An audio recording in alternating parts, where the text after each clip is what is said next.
Thank you for listening to SPN, the Savage Podcasting Network.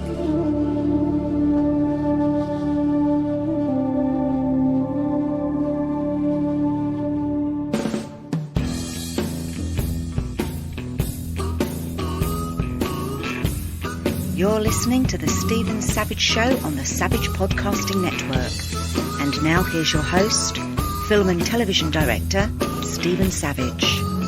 Thank you, Andrea, and welcome everyone to another edition of The Stephen Savage Show, the official podcast of the Idlewild International Festival of Cinema, just named by The Hollywood Reporter as California's fastest growing film festival, and also the Scotland International Festival of Cinema, which just completed its inaugural year this past April in Peebles, Scotland. And it was a huge success with filmmakers attending from all over the world.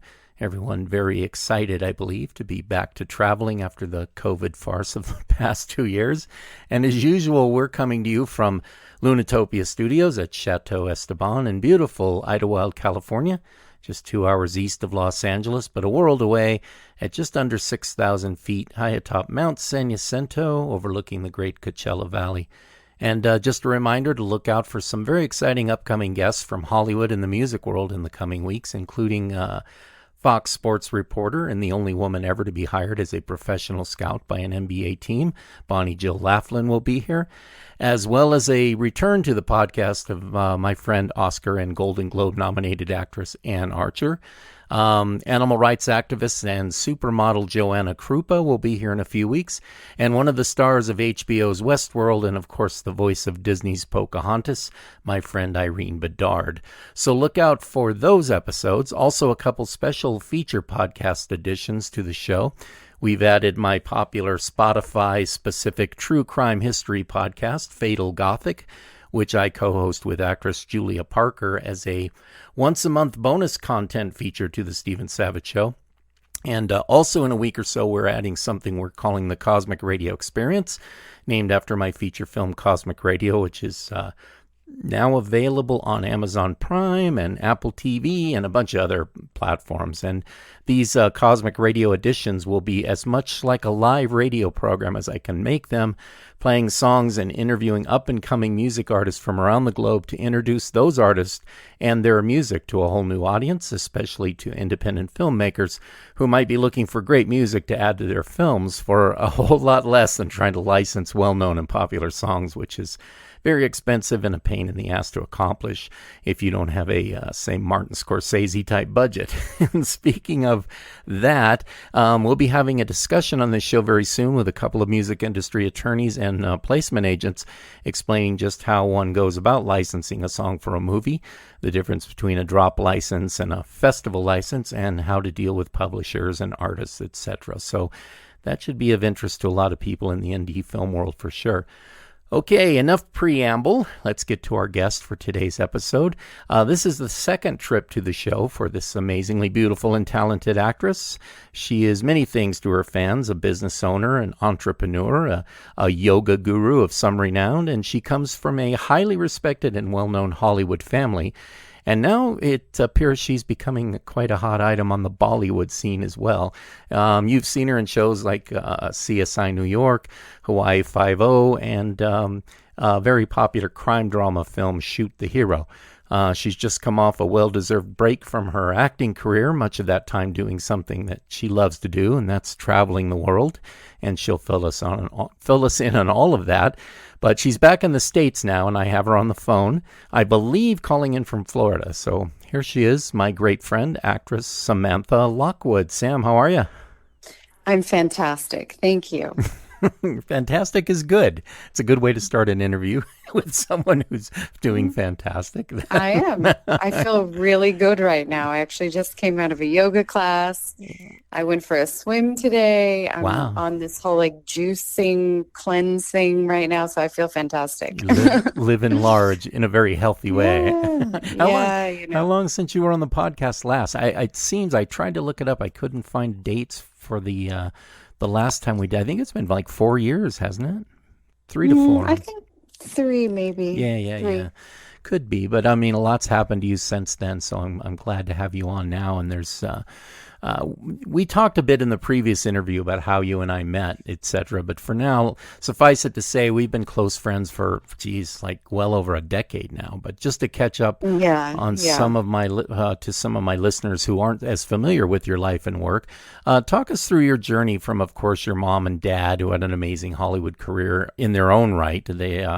How'd you first get the bug, decided acting was going to be your thing? How much of an influence were your parents? And tell us a bit about them. Sure. So I'm the product of a film. My parents met on a movie called Top of the Hill. Sonny Bono was the star, and my dad was the other lead. I guess he was kind of like the bad guy.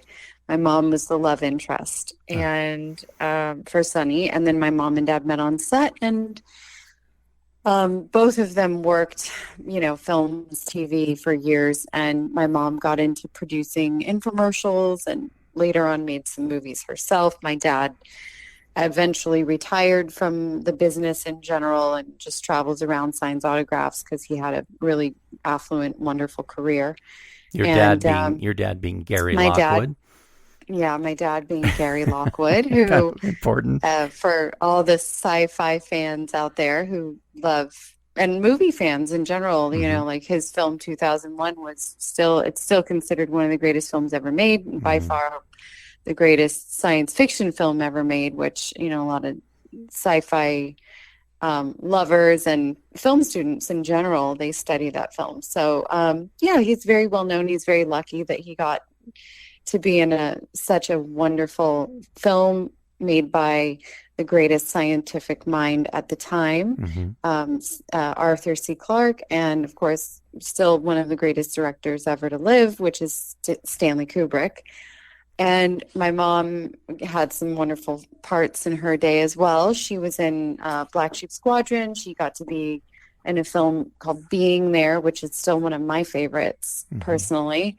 And and then, she was a very successful entrepreneur in her day. So she had a great life doing that. And both of my parents actually got into yoga with this guy named Bikram. And so I have learned yoga since I was a very young kid.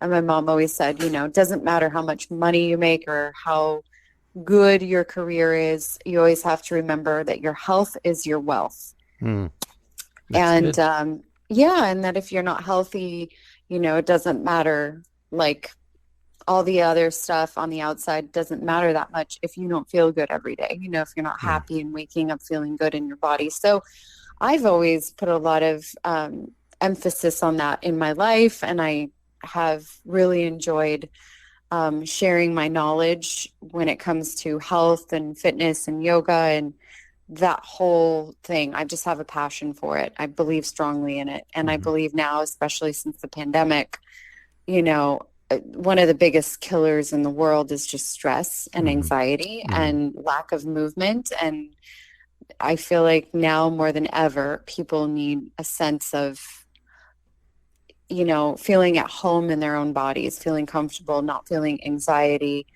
And there's just so many factors now that have led to anxiety, everything from losing your job or your house or feeling like you're going to get sick or whatever it is, or having fights with your loved ones. And, all of these things create stress in our lives. And stress is a killer, because that's where that biochemistry in our body is what will lead to disease of the mind and physical disease and all this other stuff. So I'm a big believer in just staying healthy and having tools to do that. So yeah, it's funny that everyone jumps on the COVID deaths, and then you look at how many people were just completely overweight and stressed out and living lives that were just like not healthy at all, and that's too bad. But get back to your parents real quick. Your mom was Denise DeBerry, who not only had your dad had a huge career. I mean, I grew up watching your mom and dad growing up in the 70s and 80s, watching television, which, I was definitely a TV kid. Your dad was just everywhere, even after the Kubrick thing. I mean, people, it's not Gary Lockwood did 2 movies with Elvis. How does it get any better than that? Then he moves into a film with Kubrick. How does that career not be looked upon as just stellar, Yeah, he did so many great things. He also did this film called Model Shop, which had kind of a cult following. And more recently, they started using clips of it in that new documentary. It's called Laurel Canyon. It's all about music in the 70s and 60s, 70s. And so he's done some like really interesting kind of iconic things that have lasted the test of time and have come back over and over again. And he, after he did 2001, he started doing a lot of TV work. I think he did like 17 episodes of Murder, She Wrote. He did Magnum PI and Hawaii Five-0, just like I did. And so of course I did the new show, but he did the old show. Yeah, but he was a TV icon. It was like he was on everything. And it's just a phenomenal career. But so do you think you were influenced more on the acting side by your dad and maybe on the entrepreneur side by your mom, or was it 100%? Yeah, is that right? 100%. I mean, I think my dad's career was one thing, but it was really like the daily life with my dad. Whenever we were together, it was really just a daily life of doing funny voices together in the car on the way to school, or like hanging out together, watching TV together, watching movies, going to the movies. It was always about laughing, having fun, putting on voices, talking about the things we were watching. And that's how we bonded. That's how we connected. That's what our relationship was based around. Right. And, even when I wanted to be an actor at one point, he said, okay, grab the newspaper in the back seat and read it 5 different ways. Like read 3 lines and read it this way. Read it like a German. Read it like a Frenchman. Read it like an Englishman. Read it like you're crazy. Read it like you're angry. Read it like you're sad. And I did everything he did. And he goes, okay, you can give it a shot. I said, what do you mean? And he's like, well, the fact that you just jumped in and didn't think too much about it, 90% of acting is being a con man and having the guts to just jump in and try your best. Because if you don't have the balls to try it, you'll never do it. And I realized, I'm like, wow, that's like life. That is literally like everything you do in life. If you're afraid to try something, you're never going to do it. So I say, like, when you're an actor, you can always play it safe. But there's no way to think your way into something too much. You have to at some point utterly commit yourself, if that makes sense. You can't just think about it. You have to just utterly commit yourself. And if it doesn't work, it doesn't work. And that's okay, because there's always, you can always try again. You have a director there to help you. You have, friends who can give you feedback on your performance. You can look at your performance yourself if you're watching yourself on video, and you can see what's working, what's not working. Right. So anyway, I'm getting carried away with other things. But I mean, it is amazing that you have that sense of legacy.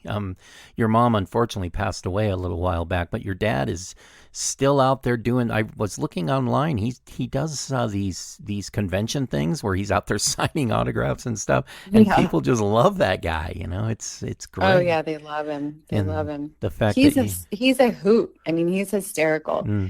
He just loves attention. So like when people come and sit down, like when people are older, they just like to tell their stories. Right. And the minute they have an audience, it's like, and an audience that's interested. Because, I've heard his stories so many times. Like, I don't care anymore, Dad. I actually don't care. This is story number 25. It's like, he doesn't want to hear my shit either. He's heard all my stories. I've heard all his stories. So we just like to hang out. But when there's new, fresh blood that's willing to sit down and listen, he's like all about it. And he just comes home from these conventions like happier than a clam. And I'm like, well, you had a good audience. He's like, oh yeah, I could talk about the film like all day, and people wanted to know about it. And I'm like, cool. Like, what's for dinner? Right. That's what I want to know. But it's awesome how you've just taken all those experiences from him and turned them in, and from your mom as well, and just turned them into a kind of a life plan, and it's really kind of nice to see when children actually kind of like their parents, It's really I love my parents. It's more I love my parents. Right. Like I actually love my parents. Well, you and your mom were like buddies too. It wasn't just a mom-daughter thing. You guys were friends. We were like every day on the phone. I love my dad more than anything. I love my mother more. I just adore. I got so lucky. I don't know why or how. Sometimes with my mom and I, she would compete with me and do things that I felt like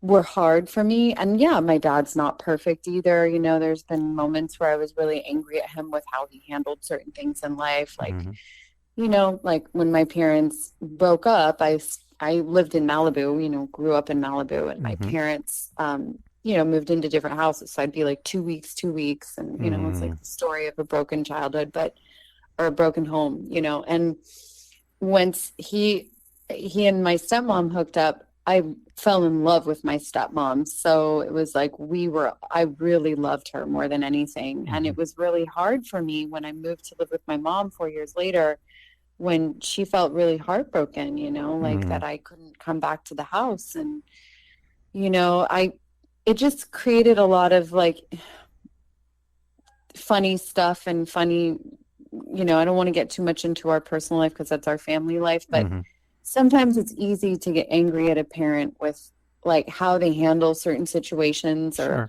what they say or what they don't say. And but at the end of the day, there's so much love there. There's just like, I just adore my father. I think he's hysterical. I think he's funny and intelligent. And so you can look back on it now with a little more understanding. Is that what you're really saying? I guess so. I guess at the end of the day, I don't care about understanding it anymore. I just care about the fact that he's still here, and I value my time with him so much because I lost my mom early, and I don't have time to hold grudges. I literally don't have the energy, time to be angry, or even like even in conversation with him, if we touch a subject that is uncomfortable for me, I just say, Dad, let's just pass on that topic. Like let's just entirely not have that discussion right now because it triggers me on certain things. You know, like we talk too much about my mom, and if there's pain there for him, you know, it ends up becoming like a thing where I'm like, hey, you know, it's whatever happened between you guys was between you. It's not between me and you. So, and that, you know, that kind of like understanding in life that you don't have to get between two people in their relationship has been a very valuable lesson for me. I don't know if that's a lesson that I got only because I was in a family that divorced, but I believe that that's true with friendships. I believe that's true with a lot of things in life. Like if you can't help the situation, don't make it worse. And if by talking about it, it makes it worse all the time, don't bring it up. It's like, it's that simple. Yeah, it's like politics. It's the same thing. I have friends who have completely different political leanings than I do, and yet I don't want to lose them as friends. I think they're silly, and they probably think I'm silly, but why blow it over, you know, something that's important? Let's talk about, because this is something that I run into a lot, and you know, with the Me Too movement and things, and all of those it's all serious stuff, but I mean, it's to the point now where it's like, you know, a lot of women women don't want to be looked at as this or that. And I think, well, if you looked at Instagram lately, there's a lot of beautiful women who are fine with being beautiful and still being strong women. But did your mom, because she was very beautiful, and you, as I always tell you, you are so stunning, did she give you any advice on being a very pretty woman, a beautiful woman in Hollywood, and how to not let it go to your head, one thing, and how to deal with how, you know, people approach you differently?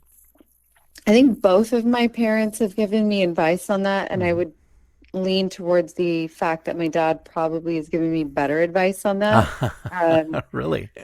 Yeah. So my mom always gave me advice like, well, there's always going to be other beautiful women out there, and you know, it's like, my mother came from a generation in an era where it was like came from a generation where she was kind of like some of the first women that were actually really working women. Right. My grandmother's generation, women worked, but they were valued having a bunch of babies more and valued their relationships. It was all about men.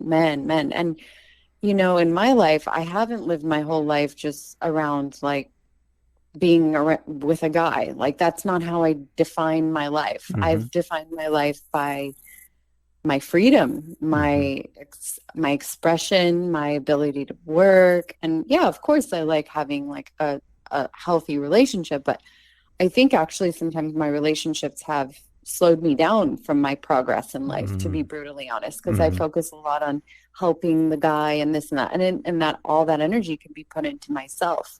So as now an older version of myself, if I look back on my 20s, I'd tell people, hey, if you really want to make shit happen for yourself and you're a female, focus on yourself when you're young. Don't focus on your boyfriend or your, focus on achieving your goals. Like, get the degree you want, get the job you want, make sure that you're really working on those things. And then the rest of it, will come in time, but you don't want to look back and go, oh, I gave all this time to my relationship and now I can't get it back. Because that's hard. Playing catch up in life is harder. Yeah, it is. And I notice this a lot with my acting students, my younger female acting students, and they tell me how passionate they are, how serious they are about acting. This is all I want to do, and that's great. And then I tell them, but I'm going to be watching your social media. The minute it becomes all about a relationship, and then boom, I'll turn around. There it is. 1 minute they're talking about the audition they just went in on, how great they feel about their new agent, and then the next minute it's their status, their relationship status changes, and it's all about pictures of them and their boyfriend and their new little dog, and you're going, okay, well, good luck with that, because it's very rarely does it turn out. And there's nothing wrong with relationships. I have nothing against relationships, but I see these people that just shift to where all their focus becomes about their new relationship, and then you go, how much of your passion was really real, and how much were you just kind of thinking it was real and waiting for the next guy to come around the block? It's kind of sad, Yeah, but at the same time, I do believe like there's a balance in life, and I do think that just because you have a boyfriend doesn't mean that you can't work. Sure, yeah. Which I believe like that used to be the thing in Hollywood, is like, oh yeah, stars can have boyfriends, but pretty girls can't. I've heard that before in my life, and I'm like, that's not fucking, excuse my language, that's not fair. Right. That's not fair. That's not like if you haven't, had your moment in the sun, or you're not some big famous name, that doesn't mean that you can't have a boyfriend. I mean, I just think you can't make your boyfriend your only focus in life. You still have to show up for your career. You have to show up for yourself. You have to show up for your auditions. You have to show up for whatever you want in life. And and people don't realize I mean, being an actor is a full-time job. It's getting the right agent. Then maybe that agent doesn't work out. It's getting new headshots all the time. It's constantly trying to make connections with casting directors and producers, and it's a constant selling yourself grind, and people don't realize it. It's just like actors are sitting around drinking cappuccino waiting for their agent to call them and send them on to some studio on some gig, and it's completely not that. And I think people get into it and then start realizing, hey, I didn't hit Hollywood and become a major star in 3 weeks, and they get a little jaded. I've seen that a lot. Oh, well, see, I never had that outlook on it. I always thought like one day or the next, if I'm committed to my acting career, that good things will happen, and like consistent effort. And I always committed to the idea of being an actor over time, because my parents really pushed that idea of like, like if you maintain yourself, you maintain your health, you maintain your wellness, but you experience life, period. So like now at where I am in my life, I've owned businesses. I've traveled the world. I've seen a lot of shit that I hadn't seen in my 20s. I've had tragedy. I've lost a person in my life who was really dear to me, my mom, and I couldn't do any jobs. I couldn't work for like a year. I mean, I was like beside myself. I really wasn't, like, my head was in the clouds. So now that I'm realized like what I've been through, I'm like, wow, my well has deepened completely. So I know that any job that I do now, I have so much more to pull from. I have so much more experience that I can share through my work than I ever did in my 20s. So, now I feel like who knows what'll happen, what will come my way. You really don't know. You have to grind, and you have to be in the right place at the right time. You have to grind at it. You have to want it. You have to make friends. I mean, I go to film festivals. I shake hands. I've been through different managers in my life. I've been through all kinds of different acting coaches. I've showed up to these, castings for years and years. And I've been close so many times in my life, I can't even freaking tell you. It's like Hallmark movies between you and one other girl. I'm like, okay, that's the last 3 years. It's like 3 Hallmark movies, you and one other, you and one. It's like, okay. It was like a movie with The Rock. And I'm like, well, what happened? They're like, oh, they wanted a Latina in the end. Oh, they wanted a Black girl for Magnum PI. Oh, they want. So you get used to this rejection, and you don't think of it as rejection anymore. I think, oh, I got close. That's great. Okay, if it's meant to be, it's meant to be. And you just have other things that keep you occupied. You make money other different ways. I make money by, I offer my jewelry line. I had yoga studios for years, and I've done hosting gigs. I've done all kinds of things. I've even been, I don't know. I've done so many other odd jobs in my life that, like, when I get an acting job, I'm like, okay, cool. Like, that's great. There's another job. And in the meantime, I always try to stay busy. Like, between jobs, I go and do little workshops. I do like a stunt training thing, or like you said, you grind, you show up to the film festivals sometimes, or you go to like events and you try and, follow up with people, and, you just do everything you can in your power. And then the rest is, well, it's up. It's history, It's that the art of developing relationships in Hollywood is so important. And that's something that takes you a few years when you get to Hollywood to even start seeing any payoff from that. You just brought up something really cool.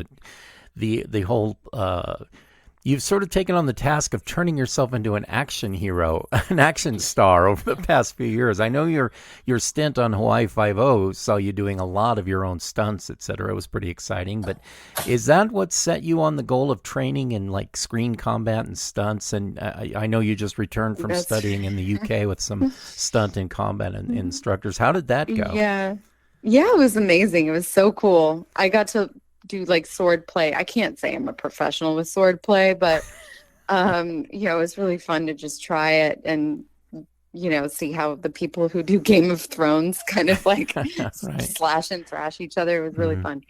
No, I think what inspired me is the fact that it only took me 2 takes to get that right. I had 5 different weapons in the scene, and in the Hawaii Five-0. In Hawaii Five-0, right. And I played the bad girl in the premiere of season 6. So when my take was finished, everybody started clapping, and people, director, producers, they started chatting. They're like, "Hey, do you do stunts? Would you be interested in becoming a stunt person on the show? And do you like?" I said, "Hey, listen, I'm a trained actor. As much as I had a great time doing this, I had a bump on my head, a bump on my elbow. I'm like, it was fun, but I can tell you right now, like, people who do this job day in and day out, like professional stunt people, they get injuries for real. And I'm like, I'm not willing to injure my body for the sake of a paycheck. But I am willing to learn these stunts so that when I do my own stunts, and which I'm good at, because obviously they wanted to hire me as a stunt person. When I do my own stunts, I know how not to hurt myself, and I know how to take falls, and I know how to avoid being hurt because I'm more trained. And that's the whole reason that I wanted to do more training for that, because in the future, should I do more action movies, I just don't want to injure myself or anybody else. I just want to be careful. Well, you're also in amazing shape. You keep yourself really in tune. So that's really, if anybody going into a film and they're out of shape and they think they're going to do stunts, it's just crazy. It's bad enough when you're in shape and you have some training, you still get the hell beat out of you. Yeah. I mean, thankfully, like, I've always been really physically capable. Like, I was like MVP in volleyball, and I got like best in posture in my yoga training. So I've always been like a very physically capable human being, and my dad was like that too. My dad was like quarterback at UCLA, and very physical. My mom was a yogi, so it comes like in my family. But just because I'm good at yoga or volleyball doesn't automatically make me capable of doing stunts the right way. That's why I wanted to train myself, because I feel like the more you train, the more you have the ability to do various different things, because those stunt people, they really do all kinds of different things, and every different thing they do requires a completely different skill set. I mean, jumping out of a plane is different than scuba diving, is different than, jumping off of a bridge or lighting something on fire. It's like, or shooting a gun, I mean, all of that they're all different skill sets.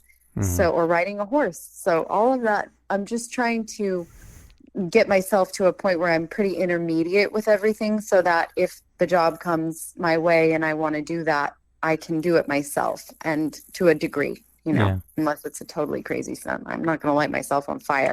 I'll let the professional do that. I like that. There's one scene from Friends where somebody's asking Joey something about his acting, and he goes, all of those things, my sort of extra skills on my resume. And they say, yeah. And he goes, I'd really like to be able to do just one of those. And I find a lot of people do that. And I've got a funny story. There was an acting student of mine, and a producer friend was casting a movie in Florida. It was a surfing kind of movie, crime drama thing.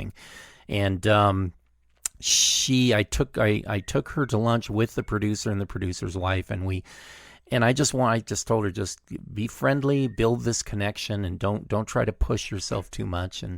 And what I didn't tell her was, whatever they ask you, you can do. Just say you can, and then you'll figure it out later. If it's riding a Harley or riding a horse, yeah, I've done that. Then you can learn it afterwards, after you get the role. But the guy asked her, so have you ever surfed? And she goes, oh, no, I'm deadly afraid of the ocean. And I said, okay. Well, that wasn't really the best answer, especially since they're casting a surf movie in Florida. But anyway, yeah, actors, it's... Well... I get that, though, because if she has to be on a surfboard for half the movie, then she probably did save everybody a whole lot of... She probably didn't get the job, but she probably did save herself and the crew. I come from a different school. There's Dan Haggerty, the old, speaking of 70s TV, Grizzly Adams, and Dan told me that he started playing biker roles very early on, and he'd never been on a bike. And he said, I just told him, yeah, I can do that. And he got all these roles. And he said, I just found some guy who had a bike and said, can you teach me to at least look like I know how to ride a bike? And within a day, he was doing it. That's different. I think that's different, because I think when you have a fear of something, then you show up on set, and if you have a fear of it, you're not going to get over the fear of something just because you got a job. If you're not afraid of it, you just don't have experience or knowledge. Then you can educate yourself. But see, I think there are some people that if you said they got a job to jump out of a plane, and then they go, oh, I've never done it, and I'm deathly afraid of being in an airplane, and then they go, what is that?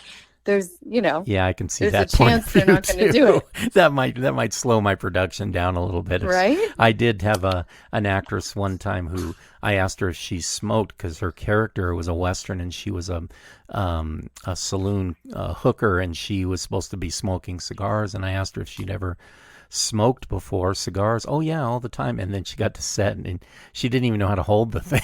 We had to spend 20 minutes showing her just how to hold a cigar. So yeah, I get that too.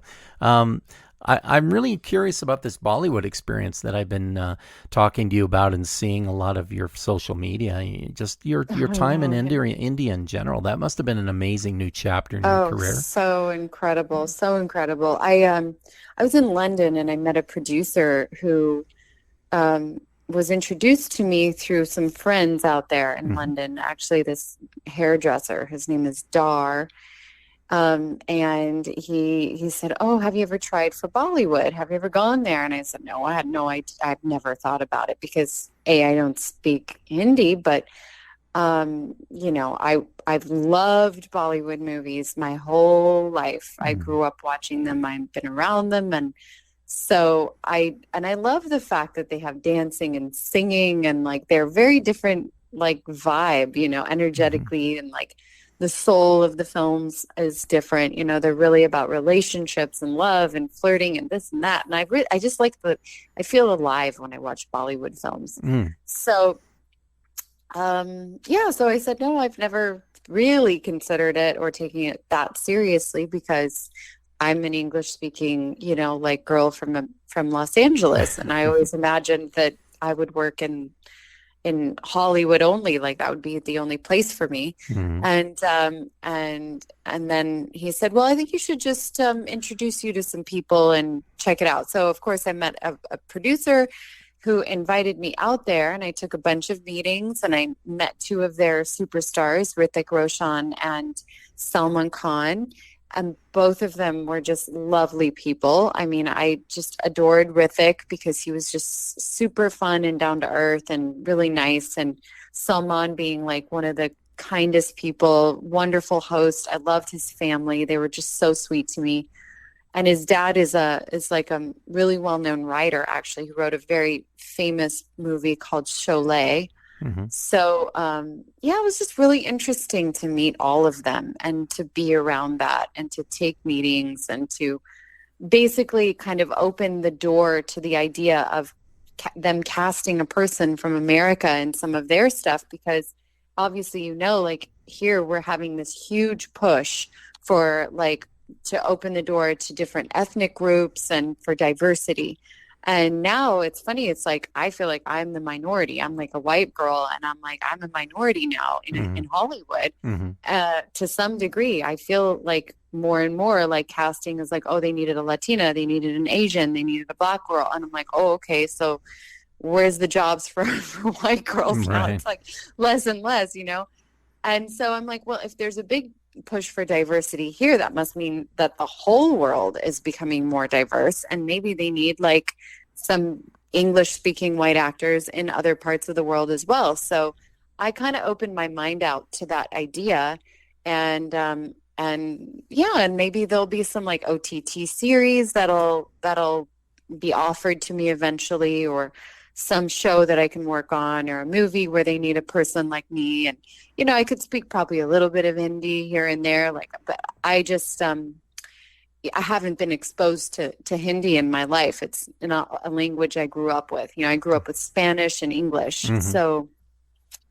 I'd really have to work at it to study the lines and to be able to say it with the right emotion. So you're saying that you wouldn't just tell somebody that you speak Hindi and then work on it? Like surfing? Right, like surfing. No, I'm too honest for that. I'm Right. too truthful. I can't lie. I'm really I can't fib the truth. I'd be Well, like, that would be okay, hard. That'd be give hard me, to fib. Yeah, like you can give me lines and and then I'll study the lines and I'll learn how to say it because I can pick up language really well. But it's the meaning behind the words. It's the inflection of the words. It's like an English-speaking actor who's mastered the language can act and perform better because they understand what they're saying. It's not just saying it. It's not just the way the word sounds. It's understanding what you're saying and then putting emotion into it that makes you a great actor. So I think to deliver a great performance, you have to really understand what you're saying and what kind of emotion you need to put behind it. Yeah, it's a lot of work. It's a lot of work. Yeah, it's a lot of work. I was talking. I've done 2 movies with Wes Studi, and now that he's an Oscar winner, I feel even more proud. But anyway, I talked to Wes about that. It's not so much that he's done real foreign languages, but he's a Native American actor. But he was telling me, when he did Dances with Wolves, he had to learn Paiute, which is completely different than his Cherokee language. And then he did Last of the Mohicans, and then there was that Eastern tribal language that he had to learn from that tribe. And it's like he said, it's wow. Every time I turn around, he did the movie where he played Geronimo, which I guess was called Geronimo. That's right. He had to learn Apache, and I didn't think about it, but it's like, man, he said the same thing. He said it's just like you have to really understand, not just you can phonetically learn something, but you have to really understand what you're talking about to make it real to the character and everything. And it's just like anything else, you got to be believable. Yep. Exactly. So let's talk about what influences you these days. Your parents were a big influence early on, but in film and acting in general, what gets your blood flowing and keeps you pushing forward in your career now? Like, what excites you about your acting career? I think what excites me is the fact that we did have this Me Too movement, and I think what it did is it created an opportunity to bring some more female characters to life that were stories that needed to be told. And I think that there's now going to be a push for that. Like, I feel like, if you look through like iTunes and you look at the covers of all the movies, it's my majority is men. Mm-hmm. There's like a lot of male leads and a lot of stuff. Mm-hmm. And they go, oh, well, that's just because we can finance it with that guy. And I'm like, no, it's also because that guy is worth that because he was given that many opportunities to build up a track record where the movies he was in made that much money. Mm-hmm. And we need to start creating opportunities for women where they're in projects that are financed properly and going to make money, and they're the scripts are good and they're going to be given opportunities to shine, because that's really what it's about creating, like, look at Jodie Comer.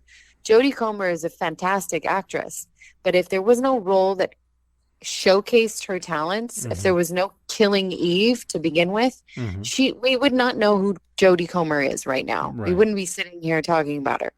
So that's what I'm trying to say, is we need to create these opportunities more and more. That's one of the reasons why I'm a big fan of Reese Witherspoon, because she not only is a great actress, but she has gone out there and created these opportunities to tell stories that have really interesting characters for females, and where they're being female driven roles. And I mean, there's just a lot of guys in Hollywood telling stories about guys. And I'm sorry, but that after a while, if you're a girl, you're like, okay, and I don't want to look at another guy and all his problems. I want to look at a girl. I want to see myself in a character. I want to relate to a female. Right. And so finding like interesting, relatable characters for women, not just being like victims of their situation, but actually being like cool chicks to watch and inspire other women. I want to see stories like that. Right. Well, it's really interesting as being the owner of 2 international film festivals and seeing so many different levels of filmmaking come through our door year after year after year. And I've noticed that, we used to have these things at Idlewild called the Mary Austin Awards. It was a woman in film awards, and we'd give out awards specifically for women in directing and cinematography and screenwriting and producing, those kind of things. And we've dropped them now. Not because we're anti-woman, but exactly the opposite, because it's redundant.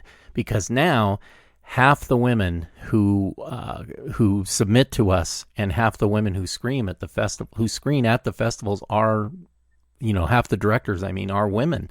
It's completely gone in the last 7 years, I'd say, to where it's like an exact 50-50 split. And some of them are doing, like a woman who won a bunch of awards at Idlewild a few years ago, Sophia Banks. She just did a movie called Black Site, which was a multi-million-dollar movie with Michelle Monaghan and Jason Clarke, and she's an Idlewild alumni who brought us a really kind of low-budget film when she came to Idlewild a few years back, but the vision was so there, and she won a bunch of stuff, and now she's gone on to these great things. And I don't know, it's kind of like we toss this back and forth. Do we need these women in film awards now? And so I talked to a bunch of women filmmakers, cinematographers, and directors, and they all said the same thing. No, I don't think it's necessary. In fact, some of them said it's actually kind of a little condescending. Okay, that's great. That's all. I agree. All I needed to hear. It's. Yeah, it's almost like, we don't need to class it. It's like, let us all just compete with each other, because it's not a gender specific. It's not like, I'm sorry, but like if it's about basketball and you have men and women competing, like certain sports. Yeah, right. But like when it comes to directing, women are going to have a different vision than a man is going to have. They're going to want to tell different stories than a man is going to want to tell. They're going to have a different perspective than a man is. And so I do think that there are some screenplays and some projects that need to be told by women, because there's going to be an intrinsic understanding for how to tell that story. And it's weird, because anyway, one of my favorites, Catherine Bigelow, if I were going to do a war movie, she'd be one of my top 2 that I would be looking at as a director to do a war movie if I weren't directing it myself. But not because of any diversity thing, or because she makes great war movies. And Zero Dark 30 and the Hurt Locker were both war movies, but from a different angle, and one felt like there was more of a feminine sort of slant to it, but at the same time, the lead character was a ballsy person who just took on Osama bin Laden and didn't give up. And the other one is really a testosterone-driven guy movie, and it was the same director, the same woman, and she's able to bounce back and forth, and I don't see why. A good director is a good director, just like a good writer is a good writer. You know, you're either good at it or you're not. And so yeah. Anyway, long story short, we've gotten rid of those specific awards just because of that, and I'm okay with it. Sounds good to me. Yeah, why not? You jokingly said to me once, looking back through your life, I know it was a joke. You said I should have been a realtor or something, and I knew, and it was funny. But are there things that you look back on and wish you'd done differently? Maybe there's a lot, maybe there aren't that many. We all do, of course. And you're still a young actor, so you have the gift of utilizing those experiences and opportunities, perhaps that you lost out on before. And but you've got a lot of years ahead of you in your career. Are there any big regrets so far?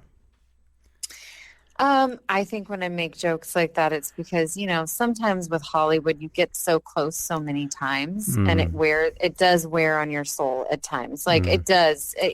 After a while, you go, oh, I could have been in that movie, and it was between, it was like Girl Next Door is between me and one other girl, and Alicia Cuthbert, and it was like, when you get really close so many times, and then you're just a couple jobs away from like breaking through to something, but it's so easy to lose interest. But how long does that last? That's pretty fleeting, right? Yeah, I mean, it comes and goes. It's like a mood, sometimes you're like, oh, like, you've been so close so many times through so many jobs, but then you have to just reprogram yourself and go, okay, life is a journey, and and focus on the times you've had those successes, focus on the good, and then don't be attached. It's like, this is all about non-attachment, because at the end of the day, even the people who've had the most amazing and insane, amazing careers, it's all going to be forgotten. Everything everybody's ever done, we think it's so fucking important, but it's all going to be forgotten. Right. It's all going to be forgotten. And so at the end of the day, what life is about? It's about waking up, doing your best, showing up. And if you just keep doing that, your chances of actually working on something that you can be super proud of, because that's my thing now. It's like, I want to work, but I also want to work on things that I feel are good quality, where I feel like I'm part of a production that I can't wait to wake up and go to work and do. Like, I want to be in a character that motivates me. I want to be part of a group of people who, when we're shooting, I enjoy hanging out with them. Right. That makes a big difference, and I want to wake up every day and be part of productions that I cannot wait to be a part of. And so, and like a director who I trust, and I like their vision, and like, I like the screenplay, I like the writing, because that makes a huge difference on how much you want to perform and how much you want to put into your work. And it makes a big difference in life in general. It just makes you feel passionate about what you're doing versus just going to set and taking the job because it's a paycheck, which is great. I mean, I'm not going to complain. If I get work, I get work, but it's really great when it's a gratifying type of work, and when you feel like you're part of something that's going to be remembered at least for a little while. I know if everything gets forgotten, but when you're part of something that's better than like other things you've done, you're like, yeah, this was good. This was great. It's satisfying. Right. And satisfaction, that's the word right there. Yeah. I mean, if I was in a Tarantino movie, I'd be like, mic drop, done. Enough said. Happy. I think I'm going to be seeing you in the next month or so. You're flying into town, and we're going to put aside some time to hang out, but also do a bunch of meetings and stuff. I'd love to, there's connections, you have connections, I have, and that's what it's all about. When friends in Hollywood who can't sort of turn each other on to some of the people they've met who might be able to help the other person. And also we're going to be talking about a couple feature film projects of mine that I might be fortunate enough to work with you on. I'm looking forward to that for sure. But amazing. Yeah, but before we end this conversation, for the time being, until we see each other, what is it you're striving for now that your brief hiatus has ended and you're ready to step back into the world? Where is Samantha Lockwood's path at this very moment? At this very moment, I'm looking to, not only come back and take meetings and like be present in Los Angeles again for a little while, but I'm also really interested in trying to put some things together that I feel like are going to help inspire people for health and wellness. You know, like part of what I want to still continue to pass on to people is like the importance of staying healthy, because I feel like COVID has done a real number to us. And part of the reason I was gone wasn't just because my mother passed away. It was also because of COVID, you know, like production really had died down. And now that things are picking up again, I want to refocus myself back on, you know, where is the work, where are things happening in Hollywood? Because Hollywood itself has changed quite a bit. Oh, yeah. The studios have been hit really hard by like Amazon and Netflix. And so now it's really about finding those relationships with the companies that are producing stuff. And and maybe I'd like to even do some producing myself, you know, for like projects that I'm interested in working in, and building relationships with those companies to bring them projects that I believe in. So that's where my head's at. Yeah. Adapt or die, man. That's adapt what it is. or die. Yeah, exactly. So on that note, that's going to wrap it up for us here on the Stephen Savage Show. I appreciate all the messages and email I get about the show and our guests, and I especially appreciate the word of mouth that has a lot of new listeners signing on as regulars at a very fast rate. And I want you to all know how grateful I and the Savage Podcasting Network team as a whole are about your interest in what we're doing. So I appreciate it. So for Samantha Lockwood and myself, I'd like to say thanks for listening, and we will see you next time. Thank you, Samantha. Adios, amigos. Thank you.